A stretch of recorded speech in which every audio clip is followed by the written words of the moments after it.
Is there a point to all this? Let's find a point. Is this real? Or is this just a ride? The world is like a ride. You think it's real? It's just a ride. We can change it anytime we want. It's only a choice between fear and love. The world is like a ride. You think it's real? It's just a ride. We can change it anytime we want. It's only a choice between fear and love. Life goes up and down, round and round. It has thrills and chills, and it's very brightly colored. It's up and down, round and round, and it's very loud. Don't worry, don't be afraid, it's just a ride. And we can change it anytime we want. It's only a choice between fear and love. Why are we here? I think we're part of a greater wisdom than we will ever understand. A higher order. Call it what you want. Know what I call it? The big electron. Whoa, whoa. Whoa, whoa. The big electron. Whoa, whoa. Whoa, whoa. It doesn't punish, doesn't reward. It doesn't judge at all. It just is, and so are we. For a little while. It is Sunday, January 7th, 2018. Welcome to the new year. Same as the old year, same as the old boss. Welcome, you're in Red Pill Sunday School here on UCY.tv. That is, if we are connected, which, for all intents and purposes, it sounds like we might be. Just trying to get my guest on the line. So you'll have to bear with me. I was trying to do it because I was hoping there'd be some music to allow me to, to do that. So let me try. We're going to try to get Daniel on the line today. We haven't spoken to Daniel in a very long time since, well, heck, I don't even know when the last time that was. So let me see if I can figure this out while I'm talking. That's really hard to do, actually, on this whole Skype thing, because I have to think really hard now. How do I add a person? Shoot. This is the problems with going live, is I don't have any control. I guess it's a good thing. How do I do this? Darn it. Okay, so I'm going to go silent for just a minute here so I can think. So stay with me, folks. Stay with me. Well, okay, I'm having issues here. So, I don't know why it's doing this to me here. I hope, okay, just got the message that I'm live. So, sorry about that, folks. I know you don't like to hear such unprofessionalism. But it's kind of a strange thing to be in the dark and not know whether people are actually hearing you or not. But, Jules assures me that, in her own words, damn it, the intro didn't play. It's okay, Jules, you do so much that, we can forgive you this one time. Just this once, though. Now I gotta figure out how to add, maybe Jules, you can Skype in and tell me how to add someone on Skype. I don't know, for some reason I'm having a blank, and I just can't seem to remember how to do it. It's very strange. Add people or phone numbers. That's not it. Well, shoot. Anyway, I'll have to let my mind kind of get back into this here, since I don't do very many live shows anymore, where I'm in control, which I kind of like. I'll have to think about this and try to connect with Daniel here in some way. What we're going to be talking about today is basically what these conclusions that I've actually reached, and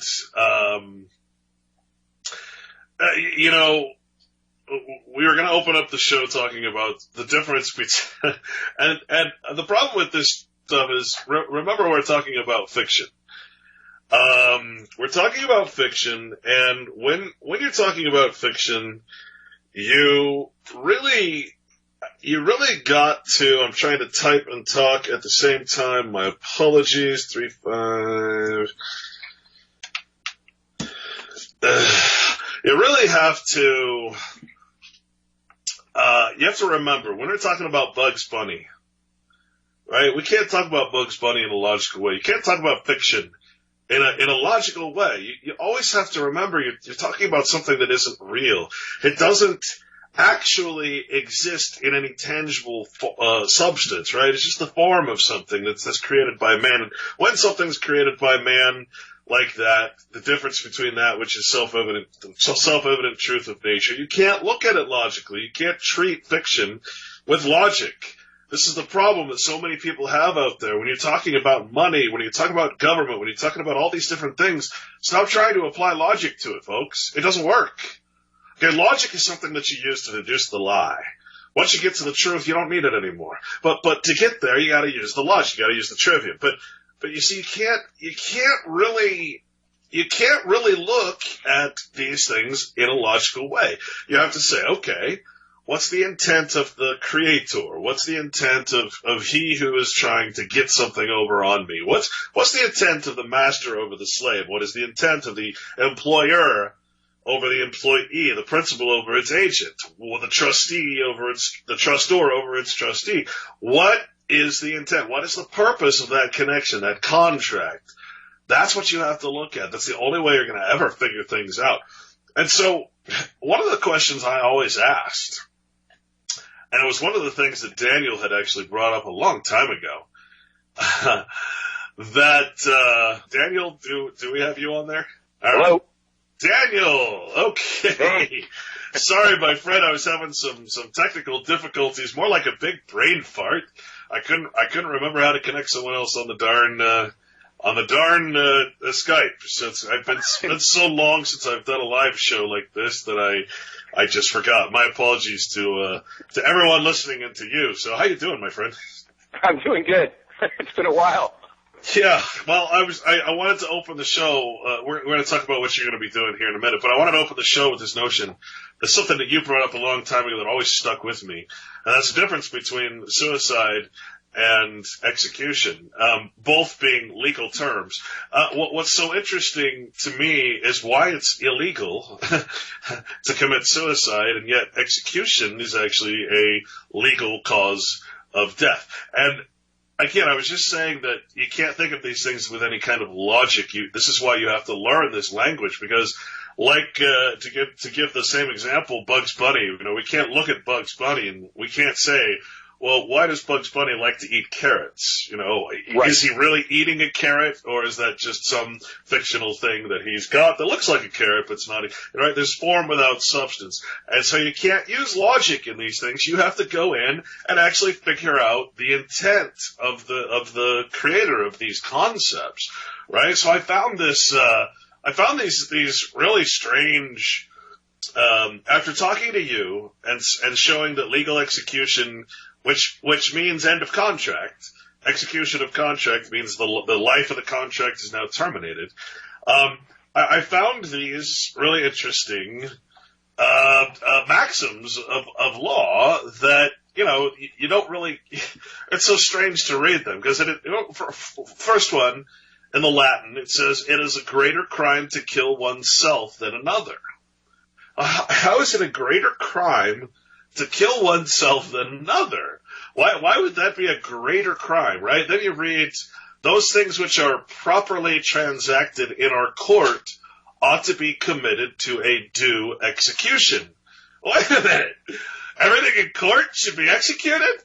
Wait a minute, this doesn't make sense. What's going on here? And that's because we're trying to read these words in the common or the vulgar dog Latin language that we've been taught since birth to keep us common-minded, to keep us so that we can't understand these terms. What is suicide but self-murder, self-destruction, self-slaughter? Well, wait. Why? So that's a greater crime. That's so interesting. And as we get into it, we discover, well, yeah, that's because it's a crime against nature. All things of nature are greater than that of the legal realm. Well, what is an execution? An execution is just the end of a contract, right? When you look at the term life, in Webster's dictionary, it says the life is the execution of a contract. What? Wait. Life is the execution or time it takes to fulfill the performance of a contract. That's life. Wait a minute. Okay, so what's execution? What does it all mean? What does it mean? So I remember talking to you about this, and you had looked up the death statistics and for things that were, reasons why people were declared dead. And I wanted you to start from there. Yeah, the causes of death. It was in a 1939 physician's handbook that was mailed out to all physicians at that time, especially in the United States, and it was put out by the U.S. Department of Commerce, Department of the Census. And it had a section, and if you read the booklet, and you knew it was legal execution, and I go, legal execution? Are they just talking about like hanging a guy or electrocuting him, so I look at it, and I looked at least on this side of the border for the Canadian law, and the Canadian law, when I looked up legal execution, it said seizure of property. And I go, okay, well, if you don't have any property, you'd be dead. Yeah. And I remember a friend of mine going to a lawyer in a municipality that he lived in, and went there and talked to the lawyers, and he was quite concerned about some things that were happening to him in law enforcement regarding his business. And he basically he borrowed a law book based on property, and he returned it on a Monday. Says, yep, no one owns any property in this country. And he looked and he said, did you just say that no one owns any property in this country? So he ends up on a journey with me to the Attorney General's office. We go into one of the main lawyers at the Attorney General's office in Ontario, and he asked the head lawyer there, he said, if I don't own any property according to what a lawyer told me for the township I'm in, he says, how could I have any debt? And the lawyer said, I can't answer that. Dead pledge, right? Mortgage. Yeah, it's the crux of the matter. If I don't have any property, technically, well, then I really wouldn't be existing. And so in that world, you don't have that property. So when I look at certain terms we just talked about, and we talked about the word suicide, if you look up in Webster's, now it depends on the version, and I'm just telling you I have a version that I got with an encyclopedia set one year back in the 80s, and in that Webster's dictionary, when I looked up the word custom, and we know you pay customs and duties, right, and taxes and everything on things that are foreign and imported. And so when I looked up the word custom, it said, see costume. And then it said, see suicide. And that floored me because I couldn't put my head around that for the first time reading it. But you see, it's very customary to bear the title of another, especially in a feudal system.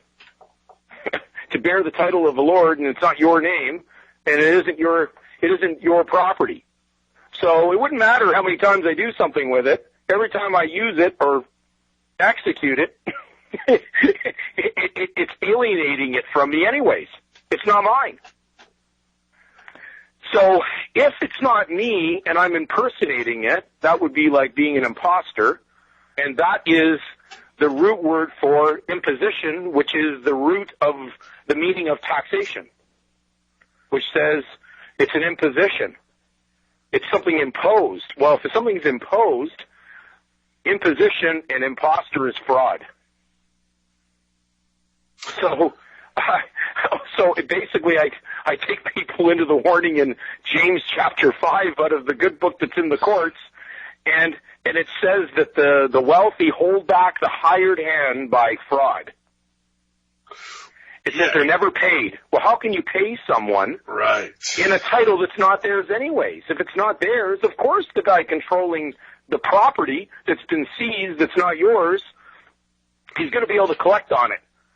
So it's a massive mess, but I can understand that if I was truthful and I went and took on a title that's not mine, and now it's going to change my whole life and turn me into this, debtor that is the definition for someone who bears a surname, a debtor, well then of course wouldn't that be suicidal to go and put yourself into debt? So there goes he who surety for a stranger will surely smart for it. Well, and of course, then the only way to come out of that debt is to execute the performance that debt is based on. Absolutely. So to come out of death, you have to be executed. You have to have an execution of the person. So what's interesting about suicide, and I think this is what people miss, is because, of course, like you said, we don't think of the person and the man as two different concepts. We don't think of our status in society. We think of it as us, which is like the image, the self-purported image in the Matrix, right? We appear as what we believe we are. So we believe we're the person, so the status, so that's what we appear as, and we act accordingly. Well, remember, this is all the whole thing is based on money. But more importantly, it's based on insurance. Everything is based on insurance. They put you in what's called danger.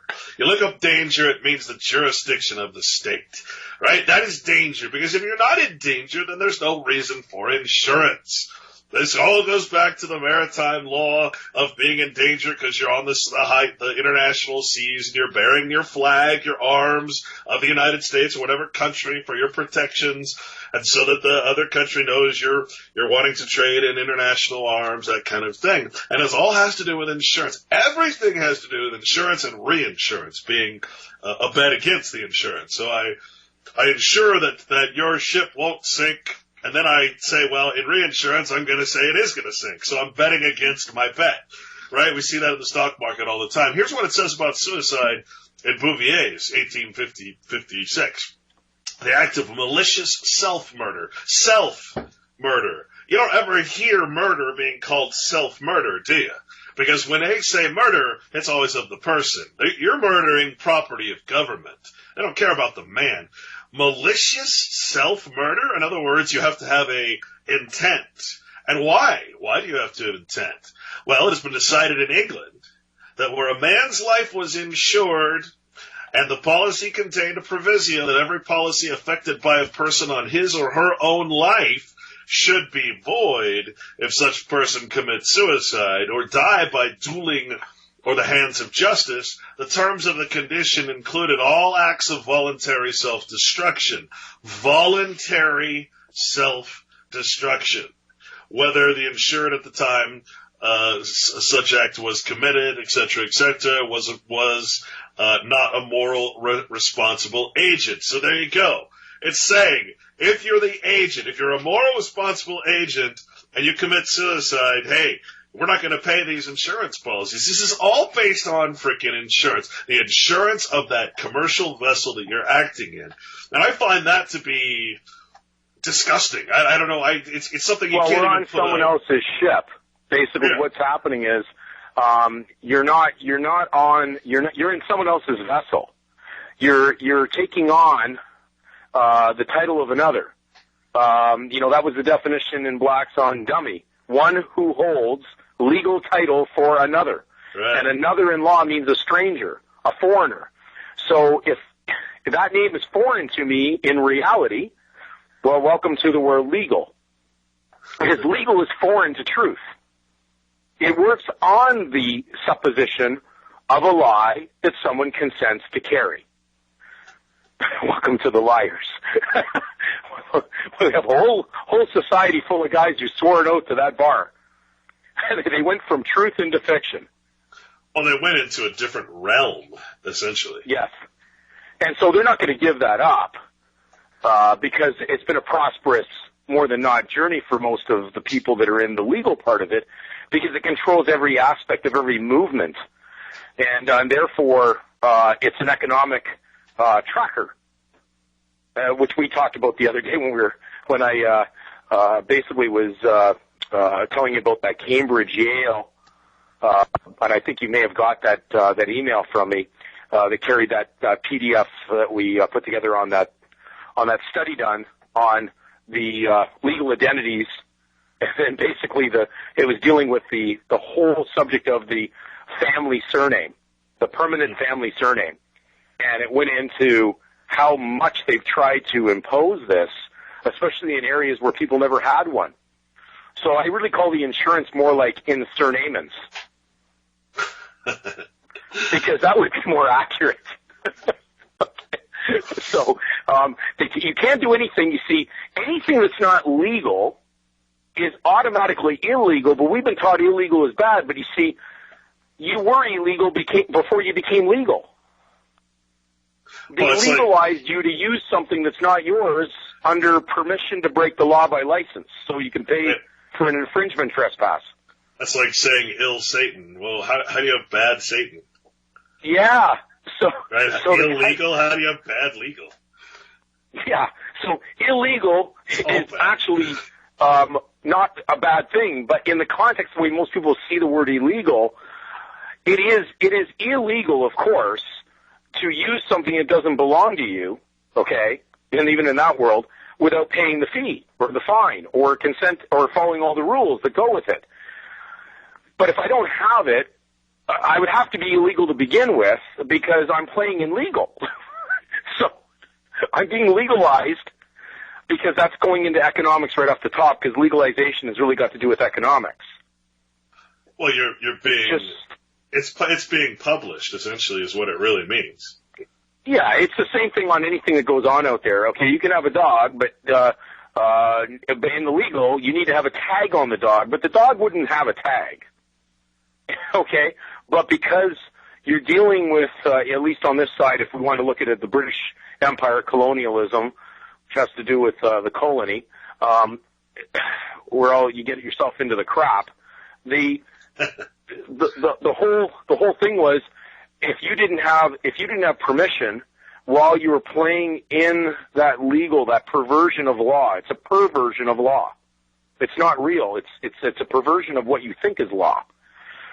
And therefore, you'll go into the pound, which is the money, every time you do something wrong. And especially, they really can't stand it if you get arrested for doing what's right and you end up in the pound without a tag, because then they don't know what to do with you, because they can't ID you in their make-believe idolatry.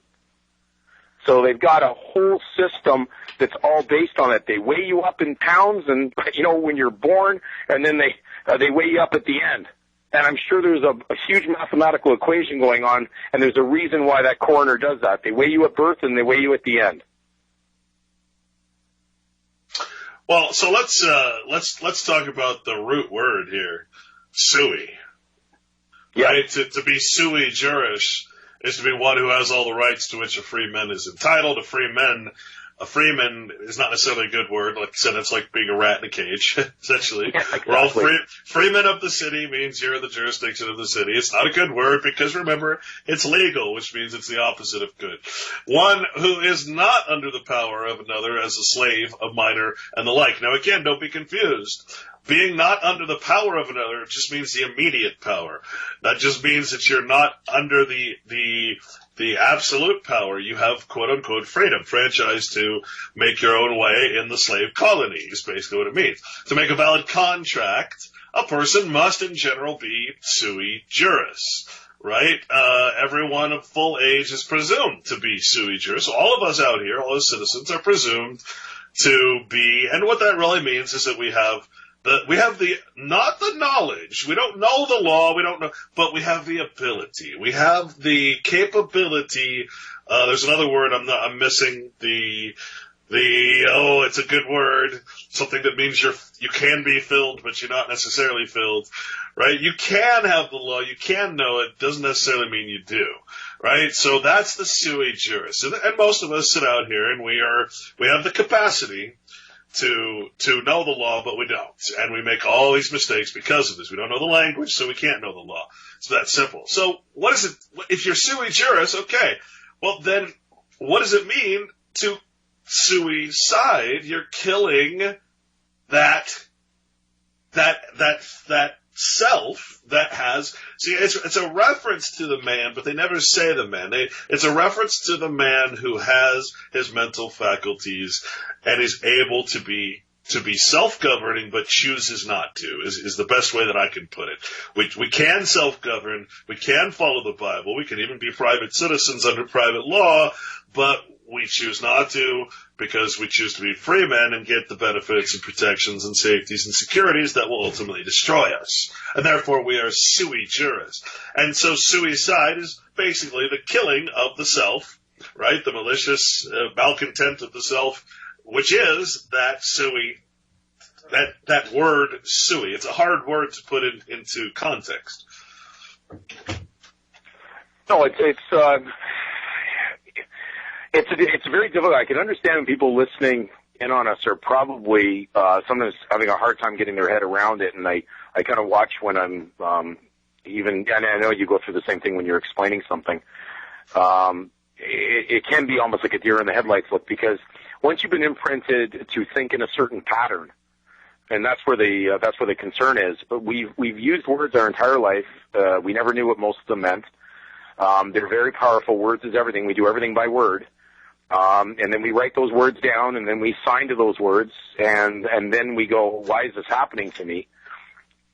But if you don't comprehend the meanings of those, you're going to be on a very lost journey, and especially in legal, because the civil law, which really means I have to take it down a direction that it never meant a good thing. It meant you were like some heathen barbarian, and civil meant that. It meant that you would act like an animal because you would do things that you'd be demanded to do, but you would be in a contract that you volunteered into because they had your consent, and you volunteered to do bad. So the civil not only is economic, but it also, leads to this idea of the state can demand you to do anything, and you better follow through on it, whether it's unconscionable or not.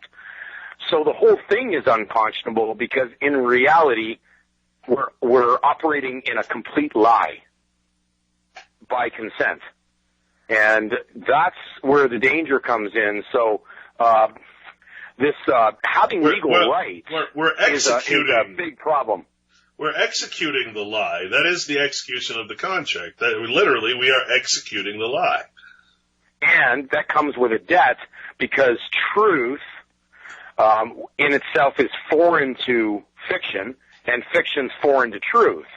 So technically, the reason why the last name in the state means a debt or a debtor is because you're always obligated. You're on a treadmill of debt, and you can't pay debt with debt, so you're just always in debt. And you have no way to recover yourself from it.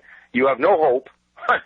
There is no such thing as really a remedy while you're playing in the mire of that, because you've automatically consented to volunteer into debt and carry a debtor name. And the problem is we don't understand the notion of debt, because again, we always think of debt as a monetary thing, but I can remember citizenship is a performance debt. In other words, you're signing a contract to perform a certain way, which is why the AI scares me so much, by the way, just as an offshoot. The artificial intelligence, as soon as we are under that, where we're performing for the computer. Like, it's already given us Bitcoin and all these different blockchains it's already making us do all these different things for its power and its learning, ability.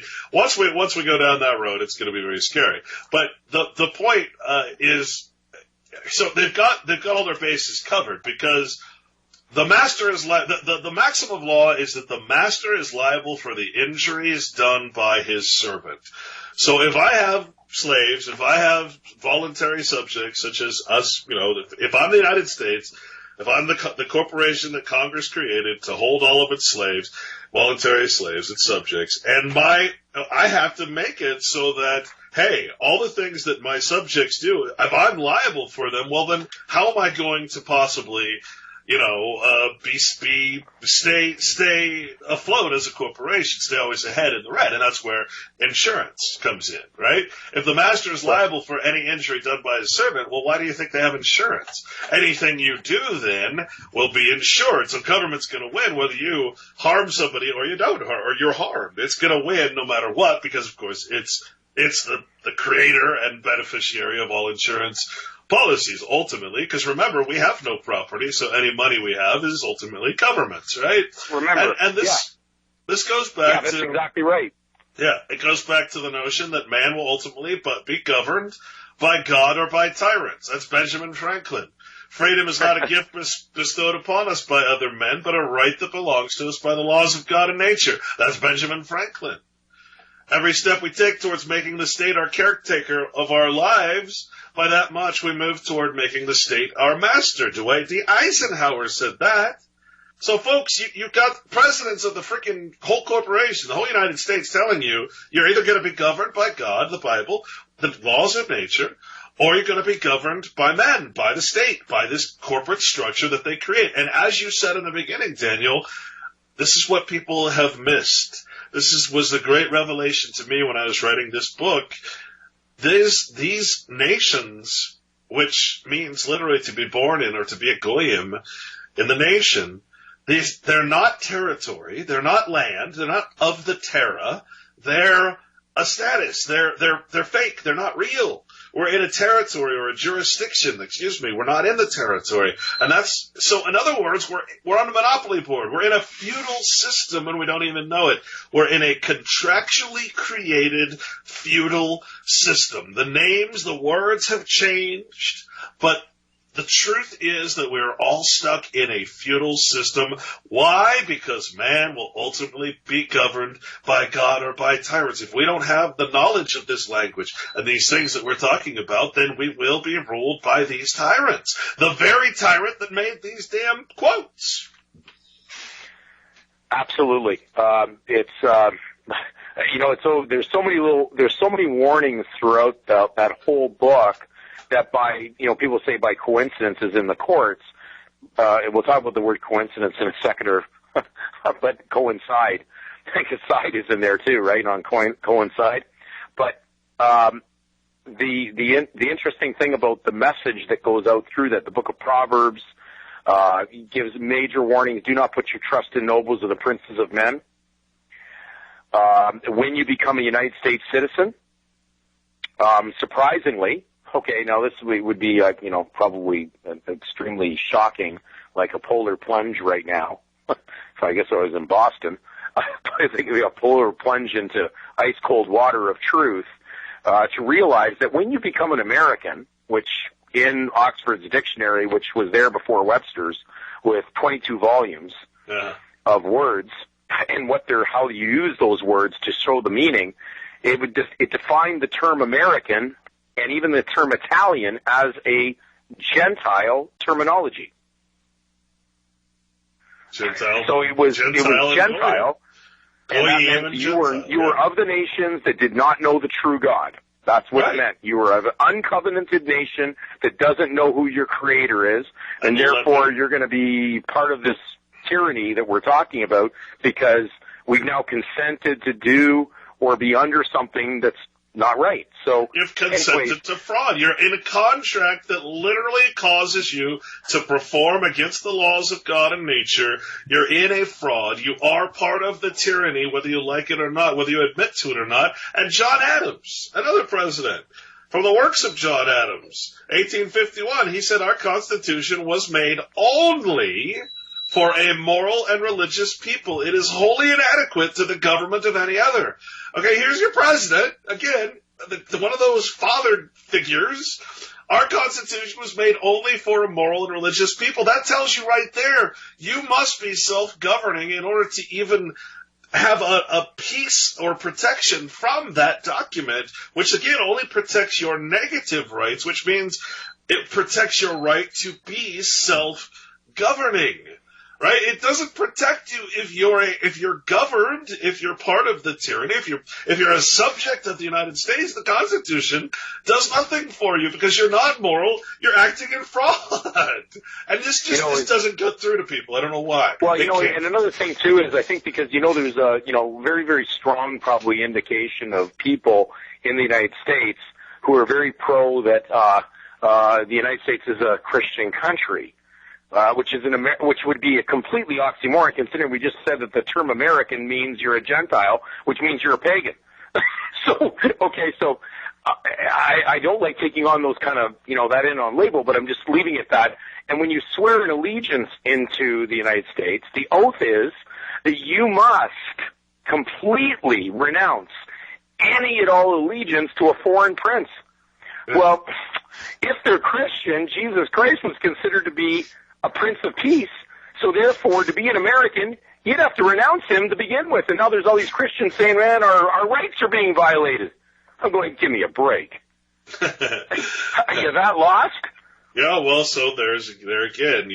I say I'm a Christian, but that's a flattering title. The Bible says don't take flattering titles. If you're going to be a Christian, act like one. That's the only way you're going to get protection from the Constitution. Absolutely. Is if you act just take it morally. on as a thought. It's got to be, because even when they defined Christianity, it said it was the state of being a Christian, which means it is a jurisdiction. It's juris right and diction right. Now, therefore, if I'm going to talk right, what was the message? He was talking about truth. He was talking about peace. He was talking about all the good things that we don't seem to be experiencing out there, and then they kill them. So, it is I'm just saying, it's just kind of crazy that you will see a whole group of people who mingle in, and what I call it is commercial worship. They've entered into a commercial worship, which is oxymoron to spirituality, because there's no way you can mix the two things together. We may try to do it, we may rationalize it, and I got into I'm not trying to go too much off subject on this, but it was just an interesting thing that it was a United States website. Someone sent me, a kind of, it was something I looked up, and then I ended up staying on there. You know what happens once you punch into someone's coordinate, they'll keep on sending you emails. And I thought the first thing that I'd found on their site was pretty accurate, but everything after that wasn't. And so they kept on sending me things, so I started to speak to some of their hierarchy. And I found that, of course, that I basically was talking to commercial worshipers. And in it, they can't explain reason anymore. They're not reasoning, they're rationalizing. Okay? And rationalization is a really crazy word, because that's part of how the legal system operates. We rationalize doing wrong. And then we say, this is the reason why I do it. So we rationalize it till it becomes right, but it's wrong. And you can rationalize wrong as much as you want, but it isn't right. That's your logical fallacy. Site, yeah, so in the whole rationalization, I asked them, could you please explain to me Matthew 6 verse 24? I said, you have the good book there. You guys are supposedly preaching the message from your leader, and you're saying your leader is the King of Kings and Lord of Lords, and he said you cannot serve God and mammon. And they go, oh no, it just means you can't concentrate on money. I said, no, they put the Greek word mammon there to represent that mammon was going to have a very diabolical feel to it, because mammon meant it was a pagan god of the Greeks where they coined money. And then the Romans had the same version, they called it Juno, and in Canada we have the Juno Awards. Yeah. So I know that Canada's got to be pretty pagan, because that's what goes with the territory with using that word. So anyways, when I said, if I said you can't serve John and basically Fred, you wouldn't say, oh no, it didn't mean I can't serve Fred. It meant I just couldn't concentrate on serving Fred while I'm serving John. I said, are you out of your head? It says you cannot serve God, spiritual, nature, reality, and artificial. It just won't work. So it says you cannot. So he didn't say you must not. It says you cannot, which makes it an entire impossibility. The word cannot makes it impossible. Now, if I make it possible, that means I'm consenting to do something that otherwise in truth would be impossible to do. Okay, but truth cannot lie. Well, so truth mixed with error will walk into a lie. So absolutely. The problem is this is what's going on, and I think we're kind of surrounded with the largest amount of confusion worldwide that's been so imprinted so long, Clint, that I don't know if they will wake up from their delusion. Again, my favorite part is Matthew 6. Before it actually says the Lord's Prayer, it tells you how to pray it. It says in Matthew 6:5, it says, when thou prayest, enter into thy closet, and when thou hast shut thy door, pray to thy Father who is in secret, and thy Father who seeth in secret shall reward thee openly. In other words, You're not supposed to worship publicly. Publicly Right. is what, that's the same word as worshiping civilly. Civil, public, any other words you want to attach to there. The worst kind of men are always the best dressed and in the front row of church every Sunday to show you how wonderfully civil and publicly worshiping of God they are. It's a ruse. It's false. This is why you're not to do this. This is why the Bible specifically says, do not stand up in church and chant the Lord's Prayer. It means nothing. You must pray. You must commune with nature. You must commune with God. You can't do it in public. Now let me read you some other things here that might, make you understand why these churches were actually created. How about public worship, right? Do we find money changing in thy temple? Yeah, well, what happens when we look at public worship? When we look, let's see, here's the Articles of Incorporation for the LDS Church President, 1923 and 1943. Here's what it says. It says, we're creating this Church of the Latter-day Saints, etc., a religious society for the benefit of religion, for the works of charity, and for public worship, under and pursuant to the provisions of Chapter 3, Title 19 of the Complied Laws of Utah. Oh, my goodness. And all acts amended thereof. So we're creating public worship, which the Bible tells you not to do. What's their justification?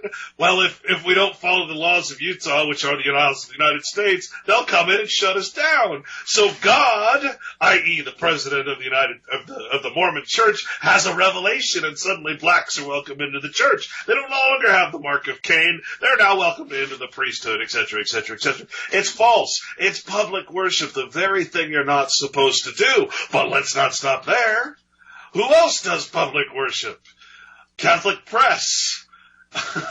In Sydney, August 25th, 1900, it says Sunday is a Catholic institution, and its claims to observance can be defended only on Catholic principles. That's not principles of the Bible, that's the principles of the Catholic Church, i.e. corporation. From the beginning to the end of Scripture, there is not a single passage which warrants the transfer of weekly public worship from the last day of the week to the first.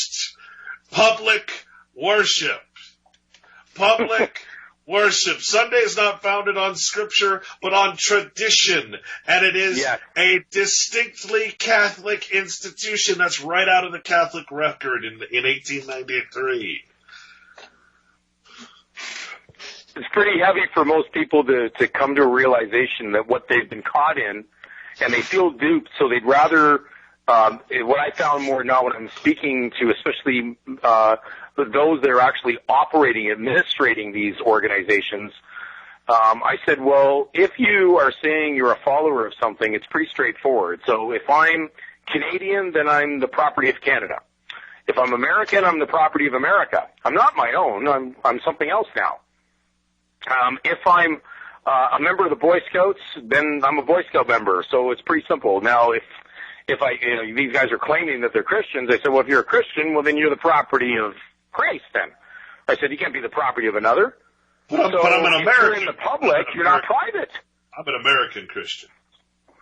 Yeah, that's an oxymoron in itself. I'm a Christian in America. Wait, how can that be? Wait, I'm a Christian in a corporation called the Mormon. No, wait, that can't be either. Something's wrong here. Something's not making sense. I got it. I'm a truthful liar. Yes, that's the truth. The lie is the truth. And you know what? The Bible's like real clear. It's real simple. Jesus Christ answered and said unto them, why do ye also transgress the commandment of God by your tradition? By your tradition. Thus have ye made the commandment of God of none effect by your tradition. What's he talking about? He's talking about church, he's talking about religion, he's talking about law, he's talking about all the things that we do that are opposed to the Bible. Ye hypocrites, he says, right? I mean, their heart is far from me, but in vain They do worship me, teaching for doctrines the commandments of men. What happens in the Mormon church? They teach the Mormon books. What happens in the Catholic Church? They teach the Catechism and the Catholic books. There's no Bible there. These are the doctrines of men. That's right. So in tradition has the root word of trade in it. And trade leads to the word trap. So when you walk into it, if you've traded truth for non-reality, somebody's version of something, look at even when Jesus was out there, he takes Levi, who was a tax collector, and he turns him into Matthew. Now Matthew's not Levi, it's a publican anymore. He's not a tax collector. He didn't ask him to send a resignation notice. He told him to leave. Come with me. So he just left. He didn't send a resignation because resignation is different than renunciation. So you don't want to be resigned because you're going to be very frustrated. And this is where the problem lies, because what do all these churches actually follow? Why did the Mormon Church have this part of its doctrine? Because of Title 18 of Utah Code. In other words, it's telling you to follow the law of the land, not the law of man, not the law of God. All religions tell you to follow the law of men. They have to, because they're corporations of men. Tax worship. It's tax collecting worship, and they're allowed to have a portion of the tax in order to operate. But that's the problem. They're in something they should never have been in, because spirituality has nothing to do with money. And what's it's amazing, not natural. It doesn't grow on trees. But Clint, if it does grow on trees, you and I go collect it together. And if someone says that we can go collect it off that tree, we'll give it to them. Well, it doesn't grow on trees. If it grew they got to enter into a contract to receive it. If it grew on trees, it'd be about as legal to grow as marijuana. Or maybe, and that's a whole other subject. Maybe opium or something, right? But so, yeah, that's what amazes me the most is because, you and I, the one thing we all have in common, I don't care what part of the United Kingdom, as they call it, if you're in Canada, you're in Australia, you're in quote unquote America, the English common law was transferred, and the basis, the foundation, the very structure of the common law is the Bible. It's even copyrighted, published property of the crown, right? I mean, they say it is, of course. Their version, the King James version, is what I mean. So it's literally it's said in our court cases and in English court cases that it is that is the law. It used to be illegal to speak poorly or badly about characters of the Bible like Jesus Christ or God, because you weren't just saying, it wasn't because you were talking badly about religion. They didn't care about religion. What they cared about was that you were talking poorly about the very structure and foundation of the law. By talking ill or poor-mannered about Jesus Christ, you would go to jail. That's the society. This is actually the society that I would like to live in. And we say, oh my God, that's so outdated. And now I realize, holy shit, they had it right, man. They had it right because they knew back then that it was the law. They didn't think it was just a ridiculous, foolish religion that's being taken literally, and all these fools walking around calling themselves Christians. No, man, they knew it was the law. And if you would never go out in public and do what people are doing today, and just completely taking a big giant dump on the forehead of all possibility of understanding the Bible and the characters within, right? That back then, even in the laws of Philadelphia, etc., man, those people would be in jail. They would be kicked out of society. Is the point? They would be in jail. You'd be banished. You'd be gone. You would have no respect. And to think, man, that's the foundation of our law. You want to know why we are so lost, why we're so completely dumbfounded by the way things are working in our country, why our Congress is so corrupt, why everything is so bad. You now have the answer right here. It's because we've chosen our law, and our law is not the same law that it was founded to be. Yeah, in order to operate in the imaginations of men, and that's also, Warren, that's also a little code in Scripture. It says, to be concerned about, the imaginations of men. Don't be part of them. It says that actually truth will tear it down, will tear down the imaginations of men. It's that powerful. That's the tree of good and evil, right? The tree of right. And the Ten Commandments are quite straightforward. When you look at them, every one of them is violated by operating in the legal system. But I'm a Christian. Every one of them. But I'm a Christian. I'm a card-carrying Christian. Yes. And they don't realize that I know there's a neat little thing, and I think you may have talked about it way back when, but the only certificate that you can probably research that ever occurred in the Roman civil system that was ever issued, okay, was a certificate that acknowledged that someone who was a follower of truth through the gospel truth of Christ actually had basically made and turned over and committed heresy against truth and went into a pagan sacrifice and was calling Caesar a god. And it was called a libellus. You did something libelous. You actually were making honors to men instead of to the Creator. So you got a certificate that said you did that sacrifice. And we're doing the same because essentially seizure and that's what all those birth certificates are issued for. They are actually libelous against truth and what is natural and what is good and what is moral, because that's the document that implies imp, devil, and then lies, suggests, makes a supposition that you are the property of Caesar. That's a cesarean birth, not a natural birth. Well, and see, in my research, I found that the word Caesar and the word district are the same meaning.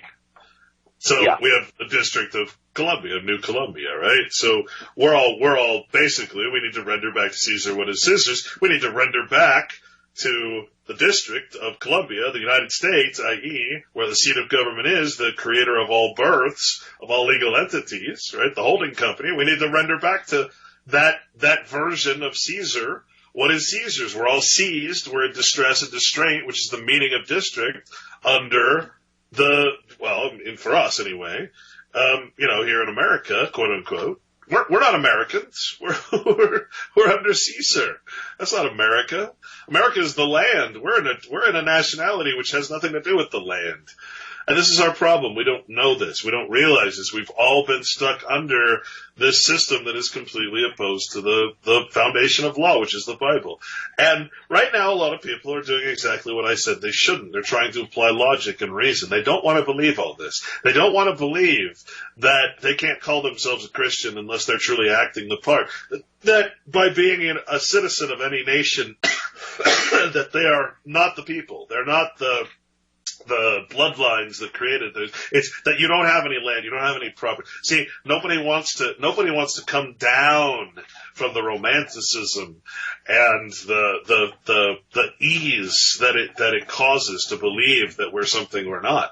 You see, and I find that to be a very, very difficult wall to break, that logic wall, right? That logic, the false logic, the fallacy of all these it's a crazy word, that word logic, because it's logistics. It sounds like it's dealing with reason, but it's just dealing with some kind of like procedural, robotic understanding that goes on in it, but it doesn't mean it's real. It's just some kind of make-believe procedural.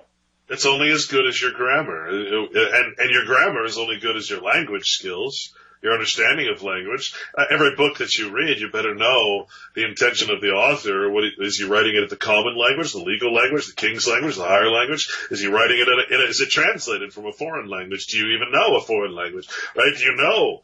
So your logic is worthless. Is really what we're saying in this system, because the intention of the authors is never for you to understand anything they're saying by writing it in the common language, which sounds exactly like the legal language, or writing it in the legal language, which is sounds the same as the common language. You can never have these kinds of concepts behind you, these foundational things that we're talking about, because you're not meant to. all your grammar is adversarial. It's you could call it satanic. It just means adversarial. It's adversarial to knowledge. It's adversarial to law. Everything has been set up to be adversarial to your understanding of the Bible. And I can't tell you how important that is. Even the fact that you will go to church this Sunday, and when the preacher, the employee who's being paid in mammon, who would never do this job as a charity. No, 70,000 plus a pension and retirement, right? Plus a living expense, right? That's the only way. That's the only way I'm going to be your preacher here in this United Methodist Corporation church, right? You have to pay the corporation, not me, and they pay me, and right? They're not going to. No preacher is going to is going to do that for charitable purposes and not be paid. No, that's how you know. That's how you know they're fake. And you're gonna stand up on their command, and you're gonna say in public worship, which is against the Bible, against what it says in the very paragraph before it has the Lord's Prayer in Matthew 6. And you're going to go against the Bible by chanting the Lord's Prayer in public, chanting it as if that means anything. You sound like a frickin' cult. You always have since I was a kid. No, it's I was actually just kind of refreshing myself on something you and I we had one conversation on the air before, and I was explaining that when we're looking at the Genesis account, and I said take it literal or symbolic. I can work it both ways, but when the first pair in the Genesis account ate from the tree of the knowledge of good and evil, I'll call evil a lie, fiction. They, insinuate Adam and Eve when the master came in to find out what had happened when the captain had committed mutiny with the first mate on the ship. And insinuate, and I'm going through the Black's 10th current edition, and I'm going, I wonder if there's anything interesting in there, just out of browsing. And when I'm in there, I find out that there is a term that deals with the whole registry of a birth, or an instrument that goes into the public register. And register means to betray. Remember, Jesus was betrayed into the public, but he wasn't part of the public. They try to make him part of the public. And so there's a term called, and you're going to laugh at this, Clint.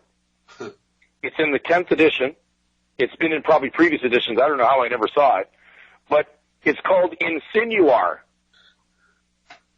Insinuar. It's spelled I-N-S-I-N-U and then A-R-E. Insinuar. And it means in civil law, money law, armed force law, to register, to deposit an instrument with a public register. So I think we got the message. Insinuar, because sin means debt, so in debt you are. And I'm going to give you a debtor title name so you can walk around and be the debtor. Doesn't that make sense? And then you'll be the dummy, according to Black's law. Well, yeah, sin. The word sin is one that I have a lot in my second edition of this thing I've been reading, and it comes from S-Y-N-N. So, yeah, it's a debt, but see, the problem with anything that is a debt is that there is no such thing as a debt. It's all, there's no real debt. In other words, it doesn't grow on trees. You can't pull it from the earth. Yeah. There's no, right? So a debt is always a false condition, basically. So again, it's from the tree of the concepts of good and evil, of knowledge, of false knowledge, a lie. So, the word sin is actually S-Y-N. And think about the words that start with sin or S-Y-N, synthetic, right? Synagogue, sin this and sin this, right? They're all things that are artificial or false. And that's the point, is sin is always something that is not, it's always dwelling in something that's not real. If you're dwelling in religion, well, guess what? The word dwell means trickery and deceit. Right. See, so we the language has entrapped us.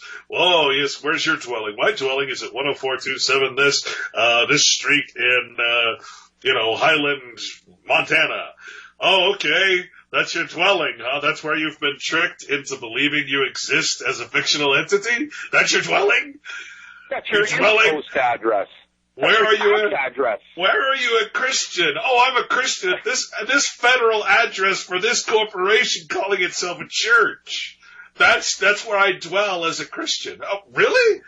So that's your denomination. You've been denominated to that status.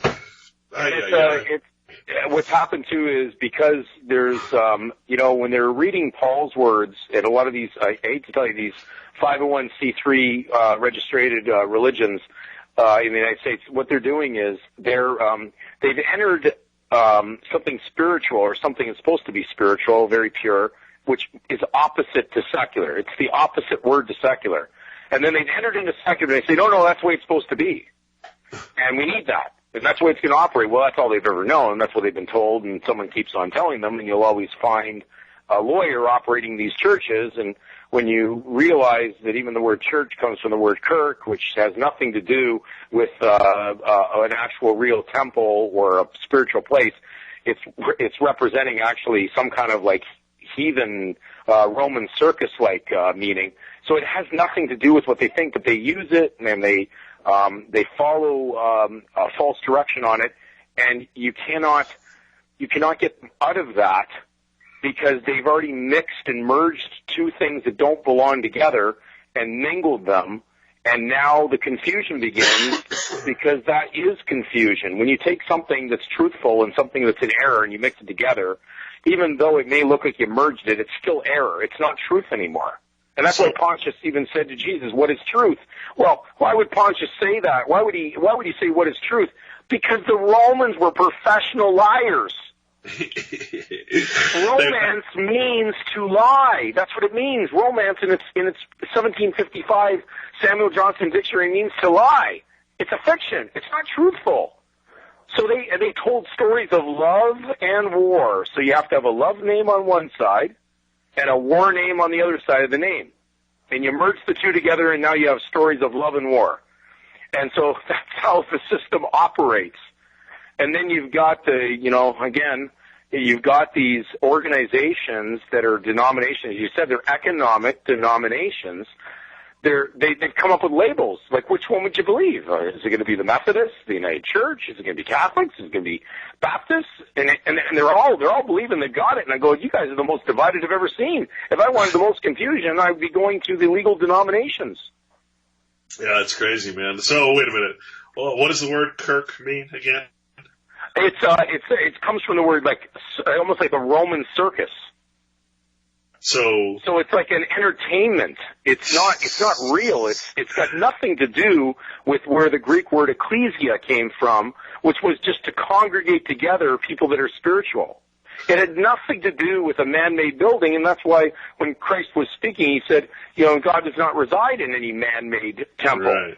He said, you are the temple. Oh, that was going to really piss off those Pharisees, those scribes, who were already money-changing in the people's temples. So, in other words, Captain Kirk flew the USS Enterprise, which is what in the Comprehensive Annual Financial Reports, that's of course where they put most of the money, is in the enterprise funds for financial investment, right? So the Enterprise goes through the galaxy and causes or forces people to join the Federation or Confederation, which means conspiracy or combination. Wow, hey, yeah, isn't that fun? And then they come upon the Borg, which means the common or middle class people, the bourgeoisie. Oh man, and you saw how they portrayed us as the Borg, and right? Then Spock. Then you have even a Dr. Spock, but you had Spock, and he was what? He said everything was logical. Right. And he had no emotions, no conscience on anything. He just thought logically. And he was right beside Captain Kirk on the ship. from the planet Vault. Well, that's like Wormtongue being right by the king in The Lord of the Rings, or countless other stories. It's just because, hey, let's start from the beginning here, Daniel.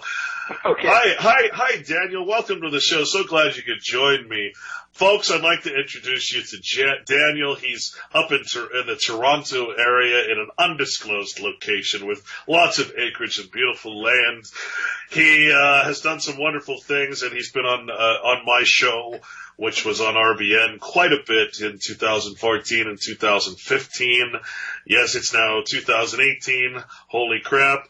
And I wanted to bring Daniel on, not just because people are always asking me to bring Daniel on, but also because, Daniel is hosting a function that's going to be happening in Toronto here January 13th, and I wanted you to tell people about that before I forget and just get so caught up in all this minutia that we lose. It's called Truth versus Fiction. The Law. Is There Any Remedy? And this is Saturday, January 13th, 2018, from 1 p.m. to 5:30 p.m. Can I give the address, or is that? Yeah, you can give the address. That's not a problem. 65 Martin Ross Avenue, Unit 1, at the side door, North York, Toronto, Ontario. That's 65 Martin Ross Avenue, Unit 1, North York, Toronto, Ontario. And it's sort of there's going to be a couple of speakers. So why don't you tell people about that? Yeah, we've, I guess over the years, you make contacts and people that I think they're doing their best in the moment for where they're at. And I think there's still people that maybe believe that there is an ability to still function in there. So we have one speaker that he's quite well versed in what is common law and the difference between, in contradistinction to statute law, and where all the problems happen in the courts when that's going on. So he's very good at explaining how to basically, at least from his perspective, what he's experienced, how to operate strictly in common law, and to remove that problem that could happen in there quite quickly, where they're going to, immediately go into that civil statute law, and then you're finished. You're done in seconds. We have someone else who's been following. He's a member of a history society I guess it's a history economic society, and it's got a very small membership, but they basically follow and look into the historical records of economics, what's been going on in the world, and he's going to be speaking regarding what went on with. There's a case in Canada dealing with a lawyer who surprisingly went after the Bank of Canada for basically selling out the people in Canada that supposedly were supposed to, be benefiting from the Bank of Canada, not being penalized by it. So he went after that, and it didn't get a lot of coverage. Surprisingly, a lot of media block out a lot of things that didn't get covered. But he's going to be doing. He actually this lawyer actually was quite successful, even to the point of even removing a Supreme Court justice off the bench. And so he was a former Crown prosecutor, and he basically, I think, if you look at the where the speaker's coming from, he's an interested party, part of that historical society, who's actually watching from the outside edge, but he's been following what's been called the Comer Commission, which is COMER. So people can look that up, and it's kind of like a watchdog organization on economics. Comer Committee, is that what it is? Yes, and so they're basically supposed to be a little bit, I guess, of a watchdog, seeing what's going on. But they did follow this thing with the Bank of Canada, and so one of the speakers will be dealing with will have a PowerPoint presentation, which will explain what went on this, because I think it's good for, even though the audience may not be where we're talking right now, may not be on the Canadian side of the border, we're still dealing with of course, this what is the Bank of Canada? Is it a private enterprise? Is it a Federal Reserve Bank?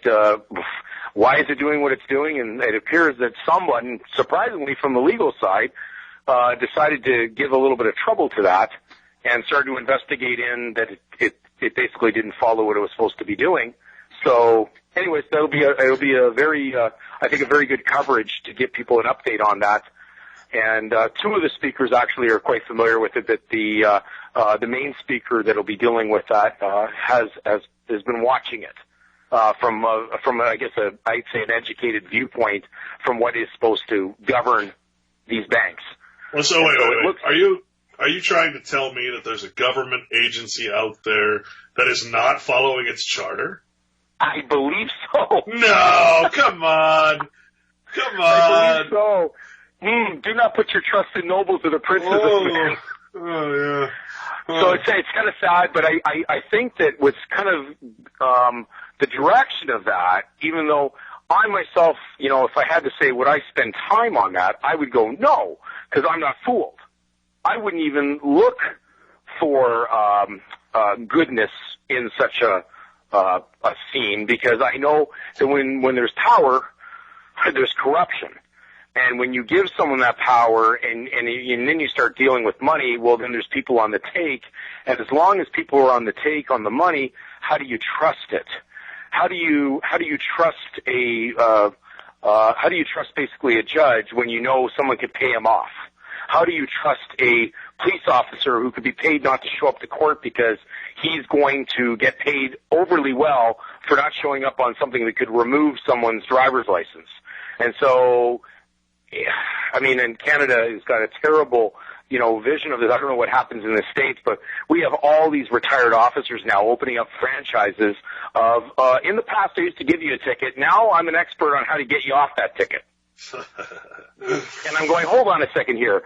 Before I was trafficking in the Highway Traffic Act in Canada or in Ontario, but now you as the officer used to penalize me with a ticket. Now you're going to get me off the ticket as long as I pay you $300-400 to get me off that ticket.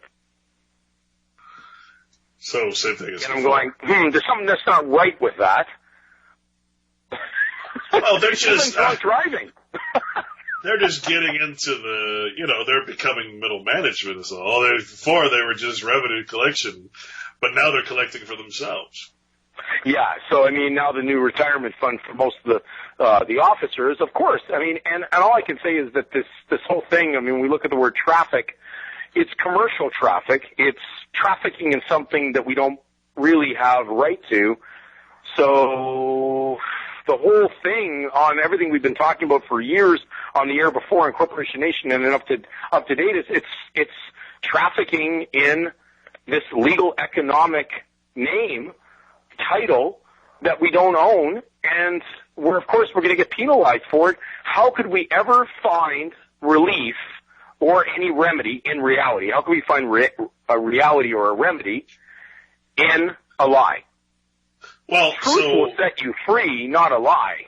Yeah, so, I mean, there is a reason that they say, and remember, when I say this, I'm not being religious in any way. I'm saying Christ is the Redeemer. I'm saying Christ, i.e. the law of God, is your Redeemer.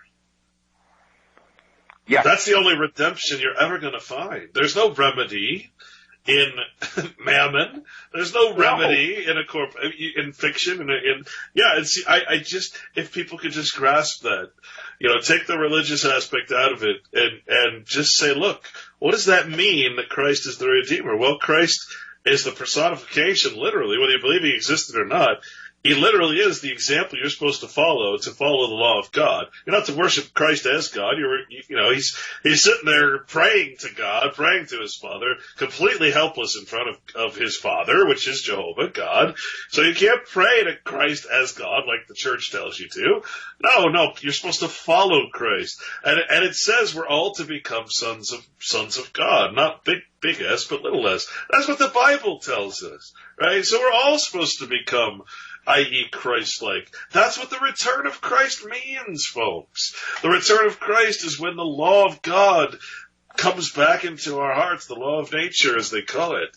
This is the beautiful allegory A beautiful metaphor. And again, if you want to take it literally, that's fine, but don't lose it still the works. fact. I think when people are, it's not a barrier. I think that if people think that, like I said, if they're going to take it literally or symbolically, the message still comes out strong and clear.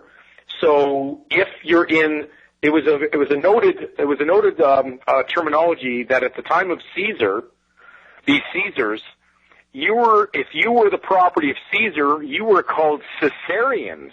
Yes, that's. If you were the property, and he was called son of a god, because the belief of the Romans were that all the Caesars were birthed from a god, one of their gods. So, and of course, a make-believe, nothing based on anything that would really be spiritual. It was almost like man kind of going in a degraded state. You might as well carve, a piece of wood and bow down to it, and believe that it's real, and now that's your God. Sure. And that's why there's there's actually examples of those wordings in Scripture. But and now we have Caesarians. They believe that. They believe that that Caesar was son of a god. When Christ came and he was talking to the audience, he was noted as son of God, the God. So in other words, we're all sons of the Creator. So what a mess. So what does Caesar do? Well, why did they call this interference of the natural birthing process? Why did they call it a cesarean section? Because you're seizing the baby from its natural course under God and in nature, right? So you call it a cesarean section. That only makes sense when you understand the history and you understand the word itself, to put something to seize or to put something in distress or distraint. That is what Caesar or the district does to all children. This is not a joke. This is the problem that we have in our culture, is that we've been blinded. We've had blinders put on us so that we don't respect poetry. We don't respect metaphor. And yes, you cannot know the metaphoric term of something unless you know the real. So as believing in the literal aspect is fine, but don't forget that there's always a metaphoric meaning to these things, because if you don't understand the metaphor, you don't understand, and you take it literally, or only metaphorically, then you're going to miss some aspect of it, and you're going to fall into the trap. You have to have that ability to think on both terms, think poetically and also think literally. Because what good is a metaphor without the root word that it's metaphoric of, right?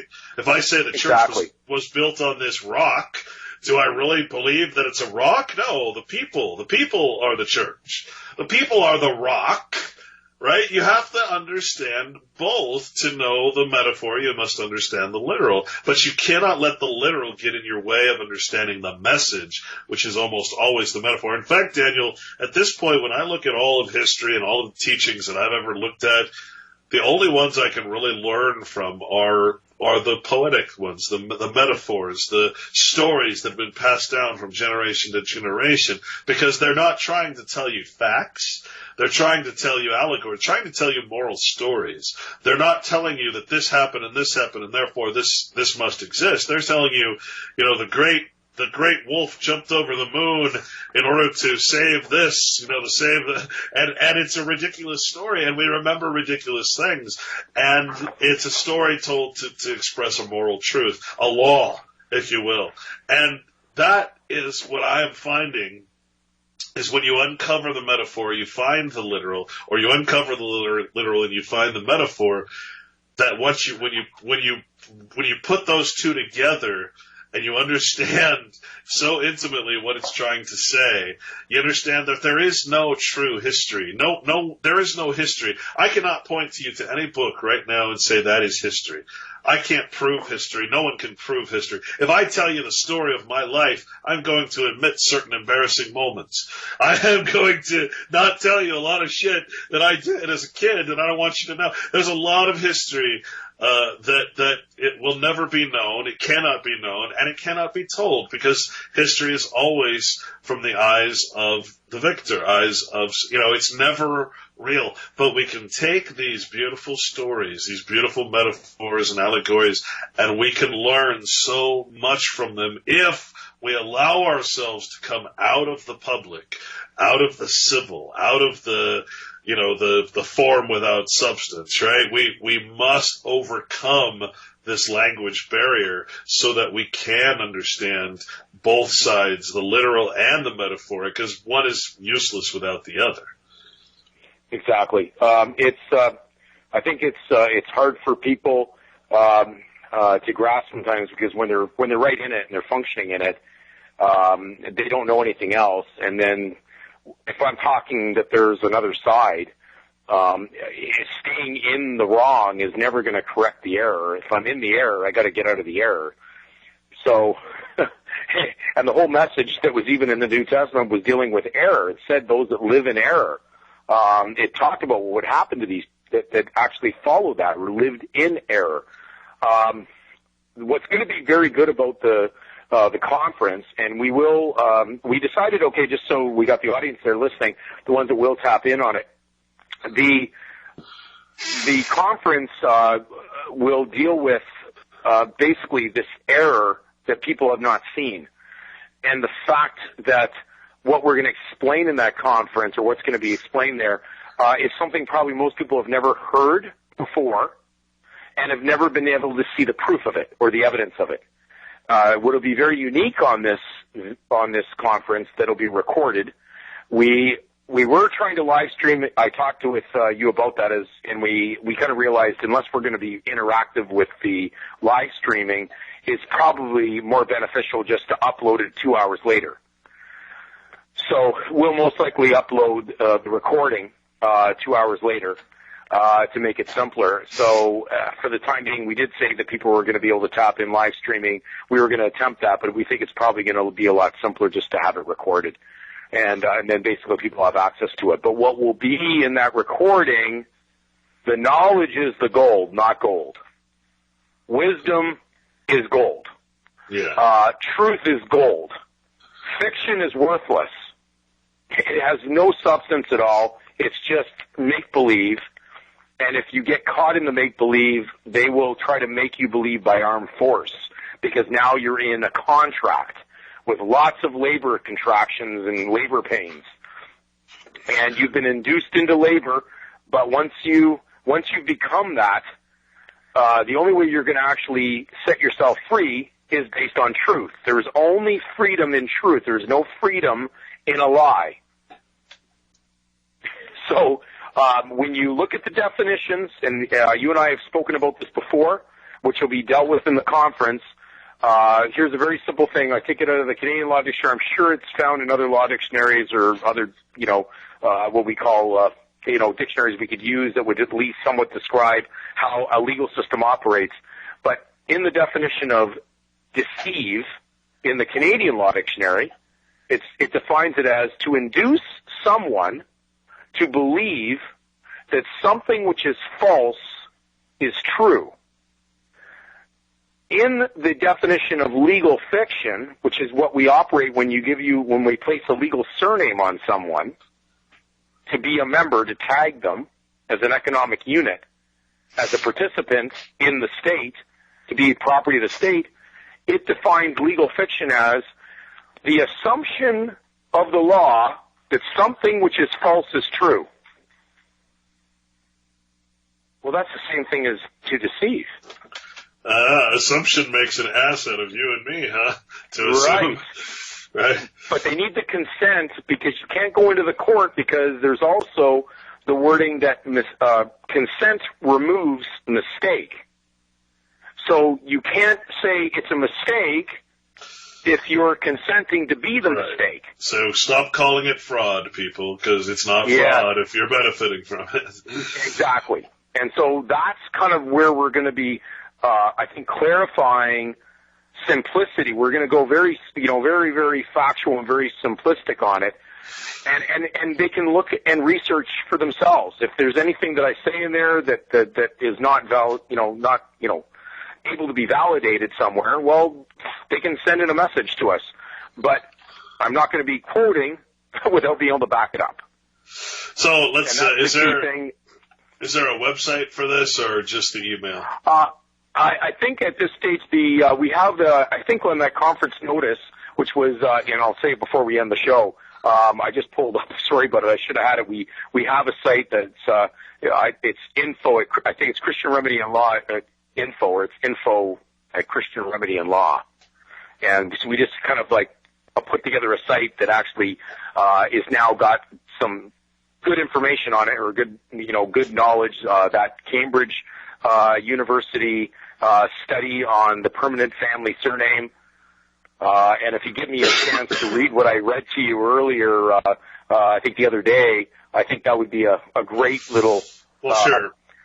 Great little thing to just let people know of something that's coming in the conference, because we gave it as a read preliminary for people that would like to attend or listen to the conference, to do a little bit of homework, just do a little bit of research, a little bit of due diligence, kind of bring themselves up to date of what really is happening. And it's not hidden. They're actually, I've actually even put out complete documentation to validate the direction that the state is taking in this artificiality society we live in. So there was a project called Project Surname. And I think people get a chance to look at that. It was about registering the Eskimos or the Inuit. And they were one of the last, I guess, frontiers for, at least in Canada, for the government to set up a registration of, or get them all organized up so they knew where they were. And by the way, just to be clear, that's what they're doing right now with the entire world population. That's why they're making everybody refugees. That's why they're requiring digital identity for all men by 2030. There's over a billion people that don't have identity yet. And we're all going to have the same system of identity that you're talking about right now. In this case, we're talking about an older case of the Inuit, being basically brought in or given the mark of legal society, legal character. Yeah, in the Cambridge University study, it brought up the part about when they took the natives into residential schools, which is quite the topic in Canada lately, and they were abused and misused, and some really terrible things done to them. But in that, what they did was the natives never had last names. They never had surnames. It was a foreign concept to them. And so what happened was they would have, once they took the children away from their parents and put them into these residential schools, and just remember, that's not that long ago. So people go, that happened way back when. No, that didn't happen that long ago. And it did happen during the Second World War. And they took these natives. It was the deliberate attempt to make them not real anymore.